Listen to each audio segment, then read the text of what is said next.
सभी 8 ग्रह इस युद्ध के लिए सज्ज हैं और सभी को इस युद्ध का प्रयोजन भी स्पष्ट है। अतएव ग्रह युद्ध आरंभ करने का समय आ गया। नारायण,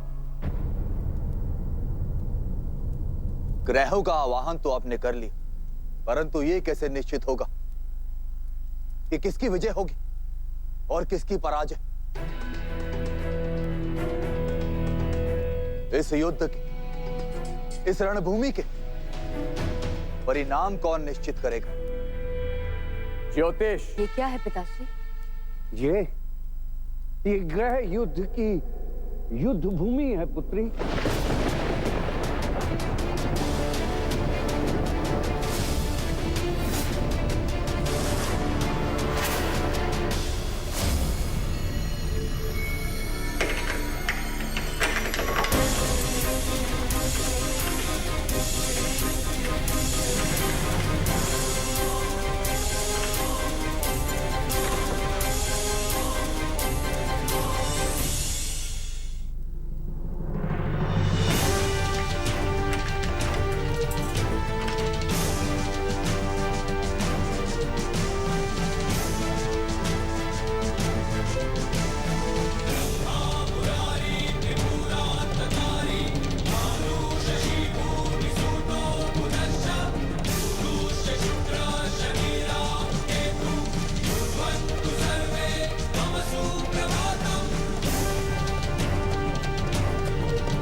भविष्य में इस ग्रह युद्ध की प्रत्येक मनुष्य के जीवन में अहम भूमिका दिखाई देगी देवी छाया। धन्य हैं आप। समस्त ब्रह्मांड आभारी है आपका कि आपने सूर्यलोक में इस ग्रह युद्ध के लिए अनुमति दी।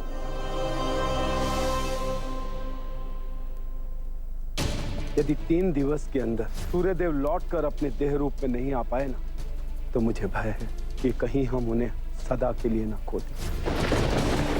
जब संकट का कोई और छोर ना हो, तो ऐसे अंधकार में ऐसे आकस्मिक निर्णय लेना स्वाभाविक है।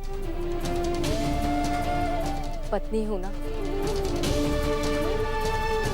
सूर्यलोक में इस ग्रह युद्ध की अनुमति देने का मेरा केवल एक ही प्रयोजन, सूर्यदेव का प्रादुर्भाव,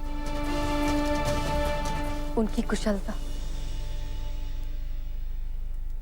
आपको ये कष्ट न भोगना पड़े देवी छाया, इसीलिए मैं और यम मंगल को सूर्य लोक में स्थापित करना चाहते थे, क्योंकि यदि उस निर्णय का सम्मान कर लिया जाता तो कोई संकट आता ही नहीं देवी छाया। किंतु जहां शनि की दृष्टि पड़ जाए, वो स्थान संकट से अनछुआ कैसे रह सकता है?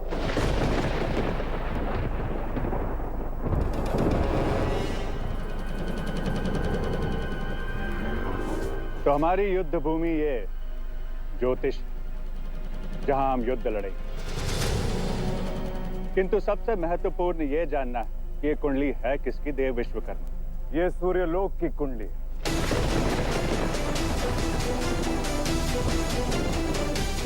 सूर्यलोक की कुंडली? मनुष्य का भाग्य उसकी कुंडली में नवग्रह का स्थान तय करेगा और उस कर्मभूमि का भाग्य गोचर द्वारा निश्चित किया जाएगा। प्रत्येक ग्रह की गति ही उसे युद्ध में जय पराजय दिलवाए। शनि सत्य कह रहा है।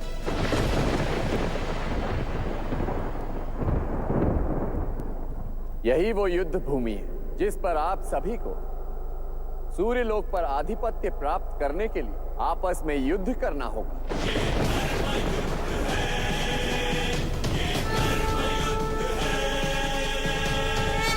इस युद्ध के नियम स्पष्ट करें नारायण। देव गुरु बृहस्पति, इस युद्ध के नियमों को जानने से पूर्व हमें सर्वप्रथम इस कुंडली में प्रत्येक ग्रह का महत्व जानना आवश्यक है। प्रत्येक ग्रह की अपनी प्रकृति है और वही उसका गोचर निर्धारित करेगी। यदि ये कुंडली सूर्यलोक की गोचर कुंडली, तो इस कुंडली का पहला ग्रह इसका मुख्य अधिकारी होगा और इस लोक का अर्थात इस मुख्य अधिकारी का सिंहासन इसका लग्न होगा।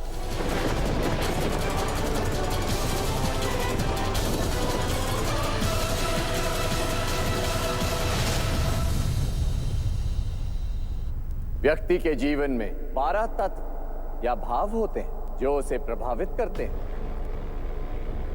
पहला घर केंद्र ग्रह लग्न का होता है,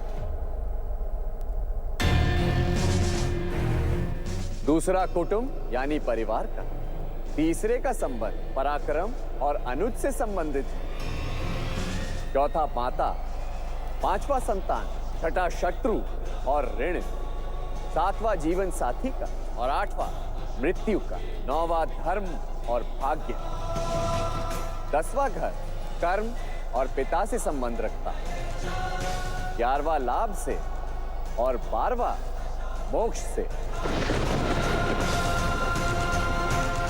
युद्ध के आरंभ में प्रत्येक ग्रह बारी बारी से प्रत्येक घर पर अपना आधिपत्य करेगा, जिसके स्वामित्व के लिए ग्रहों का टकराव होगा। क्या हम सभी ग्रह इस कुंडली के घरों के लिए युद्ध करेंगे?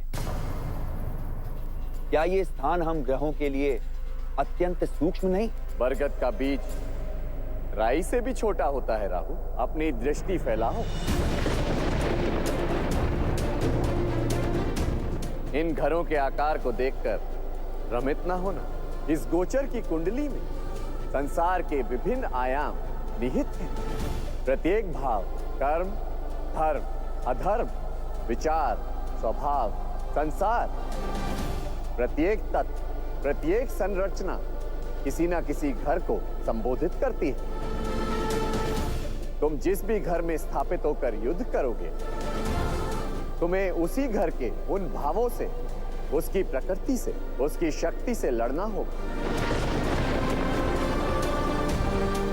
यदि उस घर में रहकर तुमने उसके तत्वों पर विजय प्राप्त कर ली, तो वो उस घर में रहते हुए तुम एक प्रभावशाली ग्रह बनोगे और उस पर तुम्हारा स्वामित्व होगा। और यदि उस घर में किसी की पराजय हुई तो नारायण? युद्ध का एक ही नियम है देवराज, जो विजयी है वो स्वामी है और जो पराजित हुआ वो शून्य।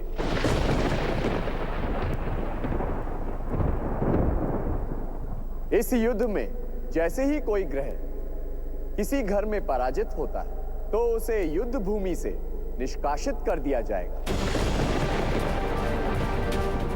और इस प्रकार विजयी ग्रह धीरे धीरे इस कुंडली के मध्य में अर्थात पहले घर लग्न में पहुंच जाएगा। वही ग्रह उस कुंडली का लग्नेश कहलाएगा और नियमानुसार इस कुंडली नामक युद्ध भूमि में विजय प्राप्त करके सूर्य लोक पर उसी ग्रह का आधिपत्य होगा।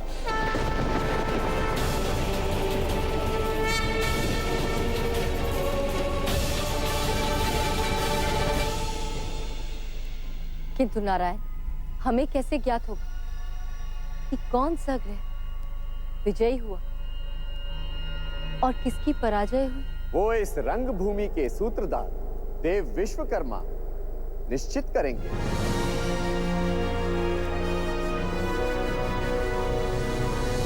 नारायण, तो फिर किसी एक का इस ग्रह युद्ध के लिए न्यायाधीश होना भी अनिवार्य है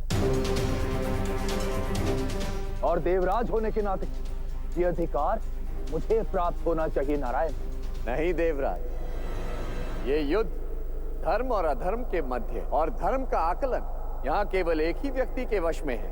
अतएव इस युद्ध के न्यायाधीश धर्मराज यम होंगे।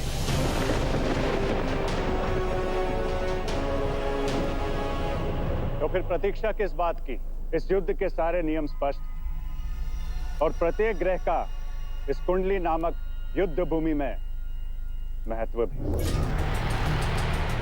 अब हमें युद्ध आरंभ कर देना चाहिए। जितना शीघ्र यह युद्ध समाप्त होगा, उतना ही शीघ्र हम अपने लक्ष्य तक पहुंचेंगे। इतनी भी क्या आतुरता मंगल? ये युद्ध प्रतिदिन मध्याह्न पर आरंभ होगा और सूर्यास्त पर समाप्त। इस ग्रह युद्ध से सृष्टि में बहुत सी बातें प्रभावित होंगी। इस युद्ध के साथ बहुत कुछ दांव पर लगा है, इसलिए मैं हर ग्रह को इस युद्ध में अपना प्रत्येक कदम सूझबूझ से रखने का सुझाव दूंगा। कुंडली के घरों पर स्वामित्व के लिए धर्म और कर्तव्य का त्याग कदापि न करें। स्मरण रहे, यहां वही विजय होगा जो धर्म का सम्मान करे।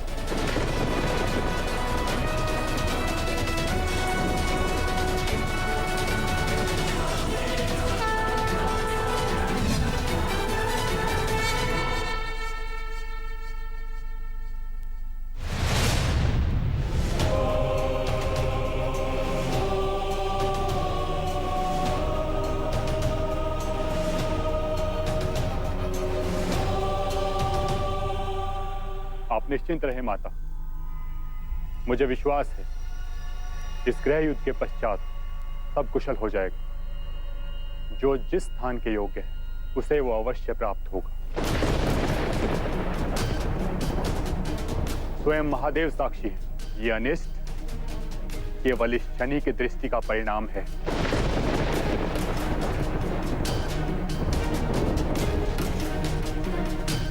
किंतु मुझे विश्वास है कि इस गृह युद्ध का विजेता केवल मंगल ही होगा।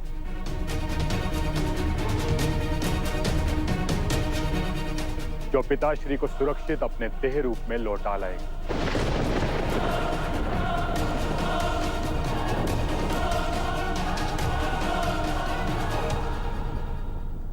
आज संसार को मेरी शक्तियों का परिचय देने का समय आ गया है। शनि तो क्या, आज सभी ग्रह मेरी शक्ति देखेंगे देवराज। तुम ऐसा कुछ नहीं करोगे मंगल। स्मरण है ना कि नारायण ने क्या कहा था कि इस युद्ध में तुमने कितने ग्रहों को पराजित किया, उससे कोई प्रभाव नहीं पड़ता। प्रभाव पड़ता है तो इस बात का कि अंत तक कौन सा ग्रह उस कुंडली में स्थापित रहकर लग्न तक पहुंचता है। इस युद्ध को जीतने का केवल एक ही मार्ग है। शेष 6 ग्रहों को आपस में लड़ने दो और तुम अपना ध्यान केवल शनि पर केंद्रित करो। तुम्हारा मुख्य लक्ष्य 7 प्रतिद्वंदी नहीं, अपितु केवल मंगल को पराजित करना होना चाहिए। शनि, केवल मंगल को। तुम अपना ध्यान मंगल पर ही केंद्रित रखो। नहीं नानाश्री, मैं ये युद्ध इस प्रकार नहीं लड़ूंगा। किंतु शनि, इस युद्ध को लड़ने के लिए तुम्हें एक रणनीति की आवश्यकता है। नहीं यमी, रणनीति की आवश्यकता तो केवल एक ग्रह के साथ लड़ने के लिए होती है, किंतु इस युद्ध में सभी मेरे प्रतिद्वंदी। अबे तो मैं वही करूंगा जो मुझे उस समय उचित लगेगा। इस युद्ध में जो मुझे ललकारेगा वही मेरा प्रतिद्वंदी होगा। फिर चाहे मुझे एक ग्रह के साथ युद्ध करना पड़े या सभी 7 ग्रहों के साथ। तुम्हारे कहने का क्या तात्पर्य है शनि? ये युद्ध है और इस युद्ध को तुम कैसे लड़ने वाले हो? ना कोई नीति, ना कोई छल। मैं वही करूंगा जो मैं सदैव करता आया। मेरा कर्म ही मेरी नीति है।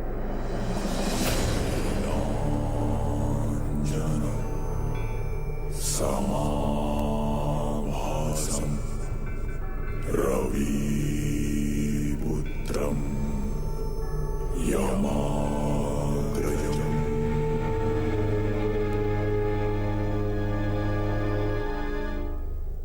सुना मैंने, पिछले कुछ वर्षों में तुम में बहुत परिवर्तन आ गया शनि, किंतु यह समय आपसी मतभेद के विश्लेषण करने का नहीं है शनि, अपितु यह युद्ध में शत्रु का सामना करने का है शनि। नहीं शुक्राचार्य, प्रकृति से और स्वभाव से मैं अभी भी बहुत स्थिर हूं। ना कोई मित्र है और ना ही कोई मंडली। मेरा अपना ही एक मार्ग है जहां केवल कर्म महत्व रखता है और कुछ नहीं।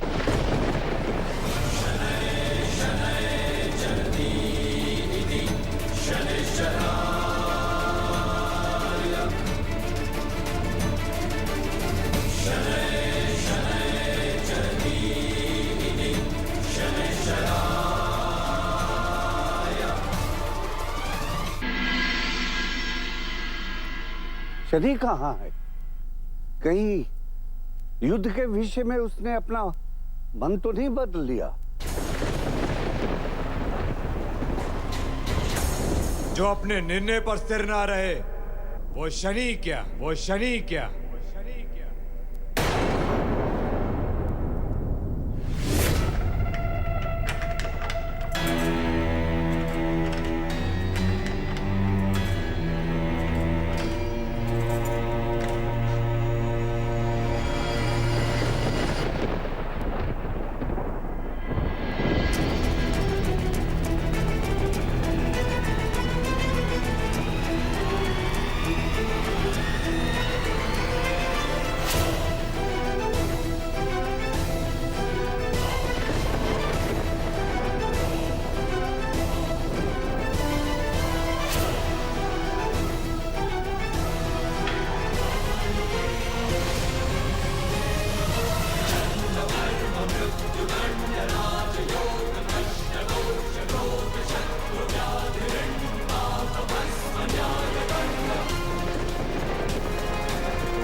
ये क्या नया रूप है शनि का?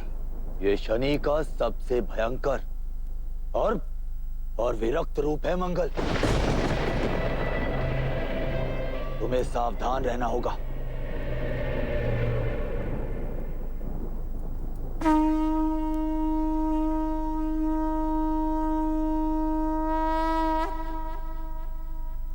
इस शंखनाद के साथ सृष्टि का सबसे बड़ा युद्ध आरंभ होता है, जिसके साथ सभी ग्रह इस युद्ध भूमि में प्रवेश करेंगे।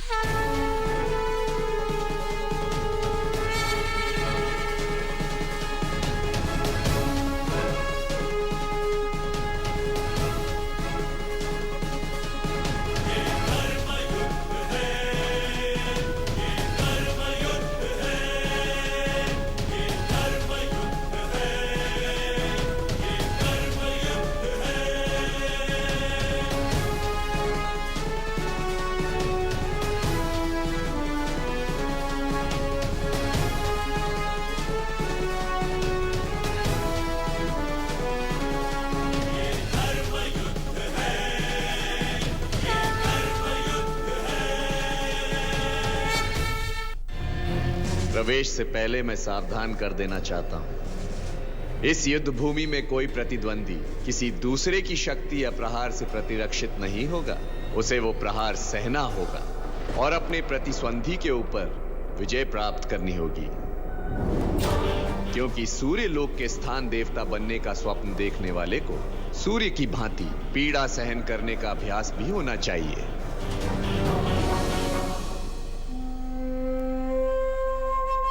अच्छा अवसर है, अर्थात अब शनि पर मेरी माया शक्ति चलेगी। एक ही बार में मुझ पर किए गए सारे प्रहारों का प्रतिकार ले लूंगा मैं शनि। एक बात और, इन 12 घरों में से जिस घर में आप युद्ध करेंगे तो घर के भाव का प्रभाव भी आप पर पड़ेगा और आपका अपना कुछ दांव पे लगेगा। इसलिए अपना घर सावधानी से चुनें।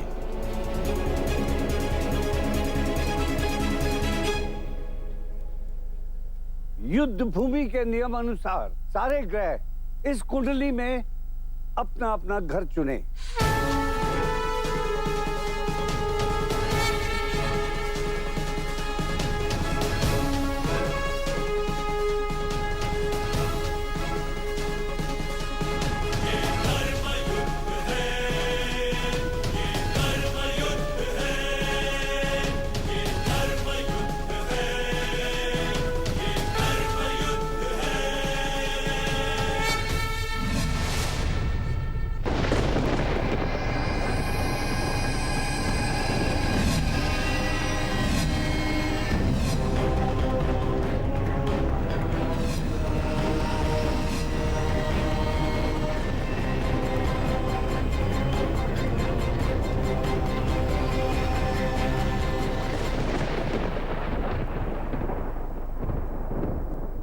शनि को पराजित करने की इससे अच्छी स्थिति हो ही नहीं सकती। यदि मंगल यहीं इसी घर में शनि को पराजित कर सके तो समस्या का अंत सरलता पूर्वक हो जाएगा। मंगल का लग्न पर अधिकार होते सूर्य लोक पर मंगल का अर्थात मेरा आधिपत्य होगा।